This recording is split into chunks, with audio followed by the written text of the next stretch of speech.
নাটক কালকে কোথায় ছিল পুলিশ? রাত্রে কোথায় ছিল পুলিশ? এখন নাটক করার জন্য জুয়ারি রাইসে মেরে চলে গেল একটা মহিলাকে।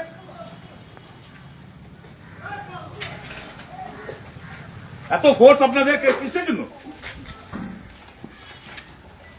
এখন যারা নির্যাতিত তারা এসছে, তাদের জন্য পুলিশ চলে এলো। বিরাট কাজ, বিরাট মহান। আপনারা বলেন থানাটা বন্ধ করে দেন, নরেন চালাক। তাহলে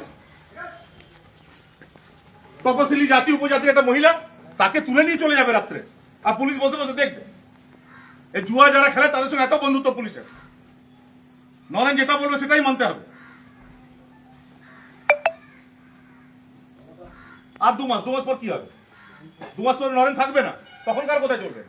তো এখন থেকে সংবিধান মেনে চলুন। আমরা চালাবো না, বিজেপি কোনোদিন থানা চালাবে না, সে ইচ্ছাও আমাদের নেই, সে শক্তিও আমাদের নেই, সেটা কোনোদিন করবো না। কিন্তু পুলিশকে বলছি, এখন থেকে যে কারণে আপনারা আছেন, যেটা আপনাদের কাজ, এখন থেকে করা অভ্যাস করুন। 2 মাস পর নরেন থাকবে না, তখন আপনাদের আইন বুক দেখেই চলতে হবে। কোন নেতার কথা তখন শোনার দরকার হবে না। এখন এই নেতাদের কথা শোনা বন্ধ করুন। সাহস হয় কি করে একটা জুয়ারি? সে কি করেছে? সে জাতীয় পতাকা উল্টো ভাবে পেশ করেছে। এটা ওতে তো আইন মামলা হওয়া উচিত ছিল।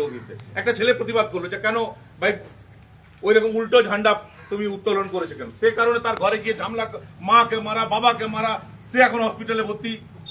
তার স্ত্রীকে বলছে তুলে নিয়ে চলে যাবে বাগদি ঘরের মহিলা। ডোম বাউরি পুঁচি বাগদি, আর কারো কোনো সম্মান নেই। পাণ্ডবেশ্বরের কোনো শিডিউল কাস্ট শিডিউল ট্রাইব লোকদের কোনো সম্মান নেই। নরেনের ইচ্ছা হবে লোক পাঠাবে, একটা বাগদি মহিলাকে তুলে নিয়ে চলে যাবে। এটা বসে বসে আমরা দেখবো। এই এফআইআর করেছো তোমরা? কোথায় দিয়েছো? যাও এফআইআর দিয়ে এসো, যাও, যে দিয়ে যাও, দিয়ে এসো।